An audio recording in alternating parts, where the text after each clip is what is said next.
Hello friends, welcome to all of you on my YouTube channel renaissance with Deepak Kumar. दोस्तों, आज अपनी इस video में क्लास 10th चैप्टर 4 ज्योग्राफी का ये सेकंड पार्ट कराने वाला हूँ। यहाँ तक हमने पहली वीडियो में कर लिया था। हॉर्टिकल्चर क्रॉप से हम आगे स्टार्ट करते हैं। ठीक है, हॉर्टिकल्चर क्रॉप किसे कहते हैं? सबसे पहले बात समझ लीजिए, हॉर्टिकल्चर होता क्या है। इसे कहते हैं बागवानी, यानी सब्जी और फल उगाना। जो जिस खेती में आता है उसको हम हॉर्टिकल्चर कहते हैं। ठीक है, इन 2015 India was the second largest producer of fruits. 2015 में इंडिया जो था वो दूसरे नंबर पे सबसे बड़ा उत्पादक देश था। किस चीज़ में? फ्रूट्स एंड वेजिटेबल्स में, in the world after China. अब देखिए, चाइना तो हमसे ऊपर ही चलता हमेशा। इसमें लिखा है कि चाइना के बाद दूसरे नंबर पे आपका देश था। India is a producer of tropical as well as a temperate fruits. तो ट्रॉपिकल और टेम्परेट दोनों तरह के फ्रूट्स इंडिया में उगते हैं, है ना। क्लाइमेट होती हैं, जैसे मैंगो महाराष्ट्र में होता है, आंध्र प्रदेश में होता है, तेलंगाना में होता है, उत्तर प्रदेश में होता है, वेस्ट बंगाल में होता है। ठीक है, और संतरा नागपुर में होता है, चेरापूंजी में होता है, मेघालय में होता है, केला आपका केरला में होता है, मिजोरम में होता है, महाराष्ट्र में होता है, तमिलनाडु में होता है। लीची आपकी, है ना, और अमरूद उत्तर प्रदेश में और बिहार में, पाइनएप्पल मेघालय में, अंगूर आंध्र प्रदेश में, तेलंगाना में, महाराष्ट्र में। सेब आपका और नाशपाती और एप्रिकॉट, है ना, और वॉलनट्स ये आपके जम्मू एंड कश्मीर और हिमाचल प्रदेश में ज़्यादा मात्रा में पाए जाते हैं। ठीक है, तो वहाँ की क्लाइमेट उनके सूटेबल है। जैसे कि ठंडी क्लाइमेट में आपको पता ही है, तो सेब होगा। तो इस तरह से आपको ये जो जितना मैंने बताया इतना तो आपको ध्यान रखना है ना, कि कौन सी चीज़ हमारे देश में कहाँ ज़्यादा पैदा होती है ना। India is an important producer of P, cauliflower, onion, cabbage, tomato, brinjal. ये सारी सब्जी हमारे देश में बहुत अधिक मात्रा में पैदा की जाती हैं। उसके बाद आते हैं हम non food crop. Non food crop मतलब कि जो खाने योग्य नहीं है ना। और जैसे कि रबर, तो रबर के लिए हमें 200 सेमी बारिश चाहिए और लगभग 25 डिग्री सेंटीग्रेड टेम्परेचर चाहिए, 25 से अबव, यानी कि हॉट एंड ह्यूमिड क्लाइमेट इसके लिए ज़रूरी है। तो ये हमारे कहाँ होता है? केरला, तमिलनाडु, कर्नाटका, अंडमान निकोबार में और गारो हिल्स ऑफ मेघालय। ठीक है, यहाँ होता है रबर। फाइबर क्रॉप की बात करें तो फाइबर क्रॉप वो होती है जिनसे फाइबर मिलता है। कॉटन हो गया आपका, सिल्क हो गया, है ना। तो कॉटन जैसे कहाँ होता है? कॉटन के लिए हमारा ब्लैक सॉइल सबसे सूटेबल है। अब ब्लैक सॉइल होती है हमारी गुजरात में, महाराष्ट्र में, वेस्टर्न मध्य प्रदेश में। ठीक है, और थोड़ा बहुत राजस्थान में भी होती होगी, है ना, दक्षिण राजस्थान में। तो इस जितनी जगह में कॉटन के लिए जो सूटेबल ब्लैक सॉइल होती है वहीं पे कॉटन उगाया जाता है। ठीक है, और इसके लिए काफ़ी मतलब टेम्परेचर भी ज़्यादा चाहिए। यानी Deccan plateau it requires high temperature, light rainfall, बारिश कम चाहिए। तो ये हमारी कॉटन हो गई। कॉटन के बाद चलते हैं हम, चलिए राइट साइड में आते हैं। मैंने आपको बताया कॉटन के लिए ब्लैक सॉइल में होगी, ब्लैक सॉइल जहाँ होगी वहाँ कॉटन होगी। गर्मी चाहिए, यानी कि टेम्परेचर ज़्यादा चाहिए और बारिश कम चाहिए। तो गुजरात, राजस्थान, मध्य प्रदेश के वेस्टर्न पार्ट में तो वैसे भी बारिश बहुत कम होती है ना। अब इसके बाद आते हैं मेजर कॉटन प्रोड्यूसिंग स्टेट्स। तो मे कॉटन की जो फसल है वो खरीफ क्रॉप कहलाती है। और जो महाराष्ट्र, गुजरात, मध्य प्रदेश, कर्नाटक, आंध्र प्रदेश, तेलंगाना, तमिलनाडु, पंजाब, हरियाणा, उत्तर प्रदेश में कॉटन उगाई जाती है। ठीक है, जूट किसे कहते हैं? जूट को हम गोल्डन फाइबर भी कहते हैं क्योंकि ये सोने जैसी चमकती है। ठीक है, जूट हमारे होती है बहुत ही मार्सी लैंड हमें चाहिए जूट के लिए, यानी कि दलदली भूमि। और दलदली भूमि हमें मिलेगी बंगाल, बिहार, आसाम में, उड़ीसा, मेघालय और नमी वाली भूमि, है ना। ठीक है, तो जहाँ पे बारिश अच्छी होती है तो वहाँ जूट हो जाती है। ठीक, बंगाल, और सबसे ज़्यादा जूट जो उगाता है वो आपका बांग्लादेश। तो बंगाल के बराबर में बांग्लादेश है ना। हुगली रिवर बेसिन जो है वो जूट उगाने के लिए सबसे सूटेबल है। जूट का क्या क्या होता है? जूट के लिए gunny bag, mats, ropes, yarn, carpet and other artefact इससे तैयार किए जाते हैं। पायदान वगैरह आपने देखे होंगे, रस्सी देखी होंगी।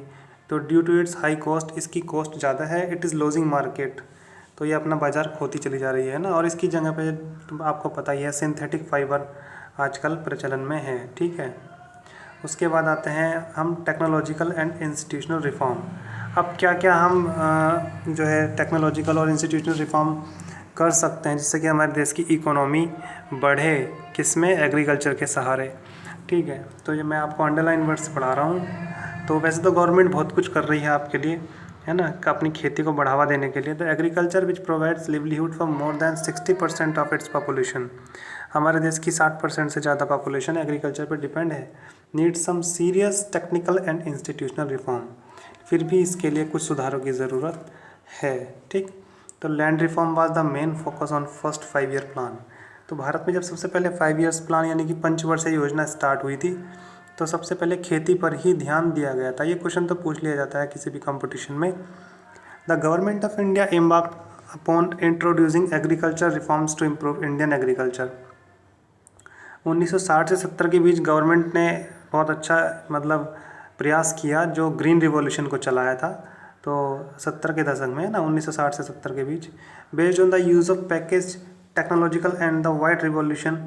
अब इसके लिए तो मतलब खेती के लिए चला गया था आपका ग्रीन रिवॉल्यूशन, और इसके लिए दूध की खेती के लिए वाइट रिवॉल्यूशन, है ना। तो आगे चलते हैं। Some of the strategies initiated to improve the lot of Indian agriculture but this to let the concentration of development in few selected. मतलब एग्रीकल्चर में ही जो है इम्प्रूव तो हुआ लेकिन कुछ एरियाज़ में ही हुआ, पूरे भारत में नहीं। Therefore in 1980 and 1990 comprehensive land development programme was, फिर बाद में लैंड डेवलपमेंट प्रोग्राम स्टार्ट किए गए, है ना, विच इंक्लूड बोथ, जिसमें इंस्टीट्यूशनल और टेक्नोलॉजिकल दोनों तरह के सुधार थे, रिफॉर्म्स, है ना। प्रोविज़न फॉर क्रॉप इंश्योरेंस, यानी कि आपको बीमा भी दिया जाता है फसल के लिए, है ना। और अगेंस्ट डॉट, सूखे के खिलाफ, ये सूखा जा पड़ जाता तो आपकी फसल को बचने के लिए अपनी फसल का बीमा भी कर सकते हैं। ऐसी ऐसी फैसिलिटीज़ मतलब गवर्नमेंट ने प्रोवाइड की हैं। लेकिन वो क्या है ना कि बीच में बहुत से लोगों को ये चीज़ें जानकारी होती नहीं है। तो उसके लिए गवर्नमेंट ने क्या क्या किया, provision for crops insurance against drought, flood, cyclone, fire and disease, establishment of Gramin bank establish किए गए, कोऑपरेटिव सोसाइटी इस्टेब्लिश की गई, बैंक फॉर प्रोवाइड लोन, तो लोन देने के लिए बैंक प्रोवाइड किए गए, है ना, loan facilities to the farmer, कम रेट पर, लोअर रेट पे। और आपको एक KCC जानते होंगे आप, किसान क्रेडिट कार्ड, आपको जो ग्रीन कार्ड कहते हैं, ऐसे ये लोगों के बनते हैं किसानों के, उस पर उसी हिसाब से लोन मिलता है जितनी ज़मीन आपकी है। मान लें 10 बीघे है, 20 बीघे है, तो उसको हिसाब से उतना ही आपका लोन का प्रोवाइड हो जाता है। और यह है पर्सनल एक्सीडेंट इंश्योरेंस स्कीम, ठीक है, ये भी चलाई गई। Are some other schemes introduce by the government, किस लिए, जिससे कि आपका स्तर उठे, आपका यानी कि किसानों का, India for the benefit of the farmers. Moreover special weather bulletins, यानी कि स्पेशल बुलेटिन चलाए, प्रोग्राम चले गए किस पे, टेलीविज़न पे और रेडियो वगैरह पे, जिससे सुन के लोग यानी किसान अपनी फसलों का सुधार कर सकें। The government also announce minimum support price. अब मिनिमम सपोर्ट प्राइस क्या होती है, MSP बोलते हैं इसको। गवर्नमेंट ये भी अनाउंस कर देती पहले ही, है ना। MSP का मतलब होता है कि जैसे फसल आपने गेहूँ लगाया, अब गेहूँ लगाया तो गेहूँ लगाने से पहले गवर्नमेंट रेट प्रोवाइड करेगी कि इस रेट पर आपका गेहूँ खरीदा जाएगा। मान लीजिए कि 1600 रुपये कुंटल आपका गेहूँ खरीदा जाएगा। तो आप अपना एक एवरेज अपना आइडिया लगा लेते हैं कि हमारे पास अगर 4 बीघे ज़मीन है, 1 बीघे में 3 कुंटल का गेहूँ निकलता है, तो 4 बीघा में 12 कुंटल हो गया ना। तो इस तरह से 1 कुंटल का हमें 1600 मिलेगा, तो 12 कुंटल का मल्टीप्लाई करके जितना मिलेगा कि इतना हमारा एवरेज में बैठेगा कि नहीं बैठेगा, कि मुझे गेहूँ लगाना चाहिए कि नहीं लगाना चाहिए। तो जब गवर्नमेंट रेट डिक्लेयर कर देती है तो उसी हिसाब से किसान अपनी फसल को लगा सकते हैं। मतलब कि वो देखेगा हिसाब लगा के कि अगर उसको बेनिफिट बैठ रहा है तो वो फसल लगाएगा, और उसे गन्ने का रेट अच्छा लग रहा है तो वो गन्ना लगा सकता है। तो यानी कि ऐसे कंडीशंस भी होती हैं, है ना। तो गवर्नमेंट MSP डिक्लेयर करती है, मिनिमम सपोर्ट प्राइस है।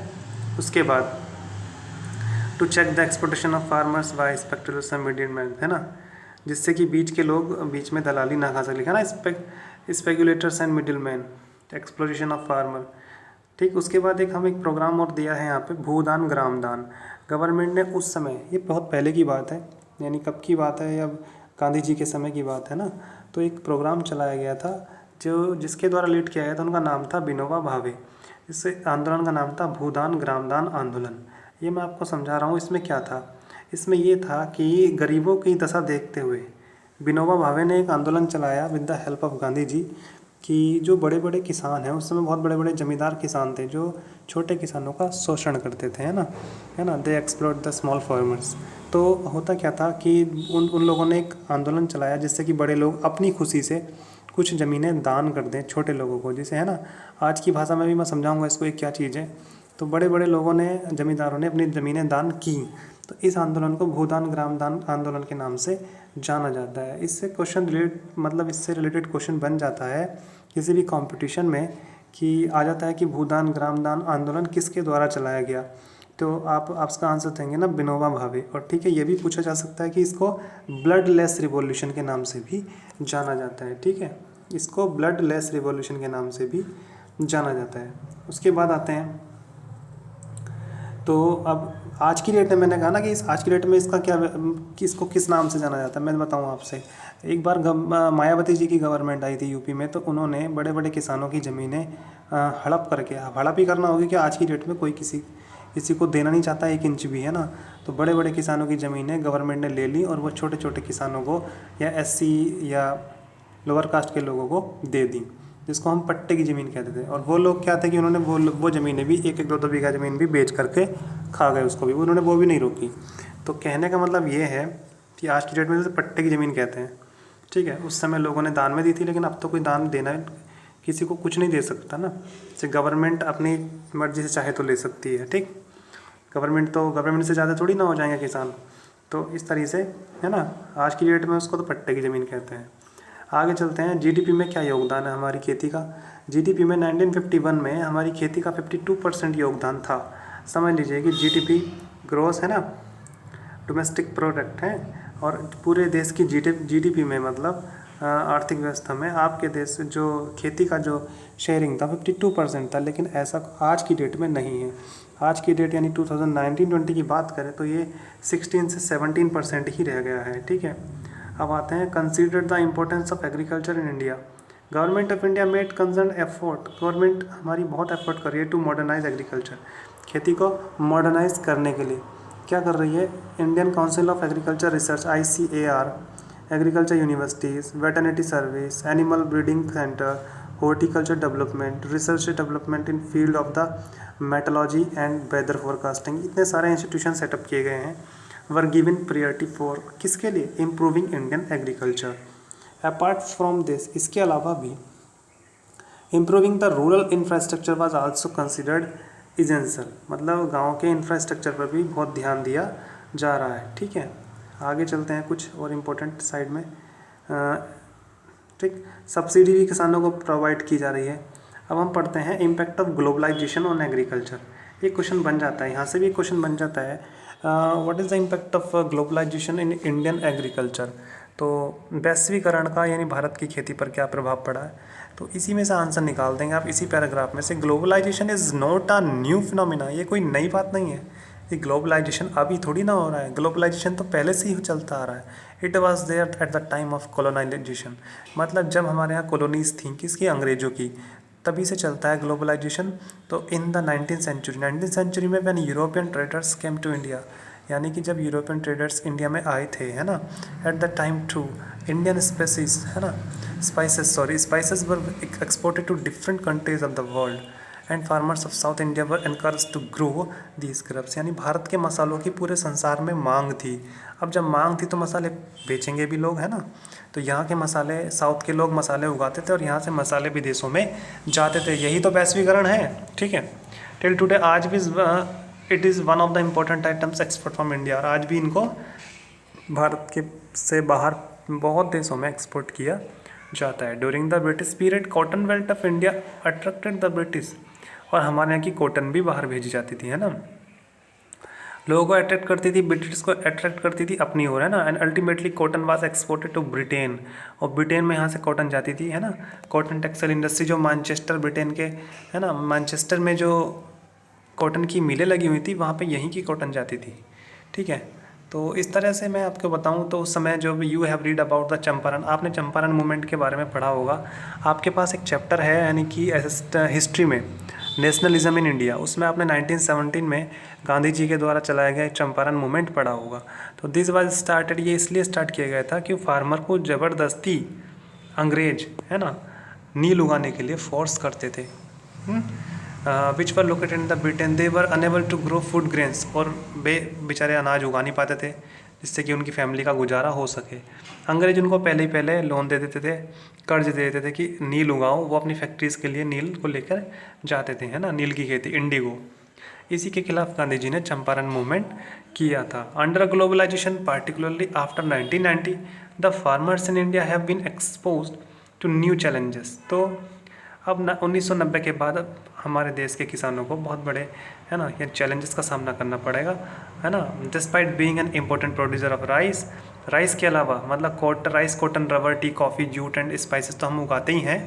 अवर agriculture products are not able to compete with the develop country, यानी कि हम इतने अभी सक्षम नहीं हैं कि हम दूसरे से कंपटीशन कर सकें। समझ रहे हैं आप लोग, यानी डेवलप कंट्री, अब देखो डेवलप कंट्री क्यों है, सब चीज़ उनकी तो डेवलप्ड है हर चीज़, because of the highly subsidise. वो भैया क्या करते हैं, हाईली सब्सिडाइज एग्रीकल्चर है उनकी इन दोज कंट्रीज, वो तो ये सिस्टम अपनाते हैं। देखो मैंने ये आपका अंडरलाइन किया ना, डार्क ये सर्किल किया है, टिश्यू कल्चर, ये टी क्लोन्स, तो वो HYV सीड यूज़ करते हैं, बहुत ही मतलब कम ज़मीन से बहुत ज़्यादा पैदावार करते हैं, यानी कि आप एग्रीकल्चर में भी वो साइंस का यूज़ करते हैं, ठीक है। Today Indian agriculture find itself आजकल एट द क्रॉस रोड, यानी कि हम तो बहुत दूर हैं, बहुत दूर खड़े हैं हम उनके according. To make agriculture successful and profitable proper thrust should be given to the improvement.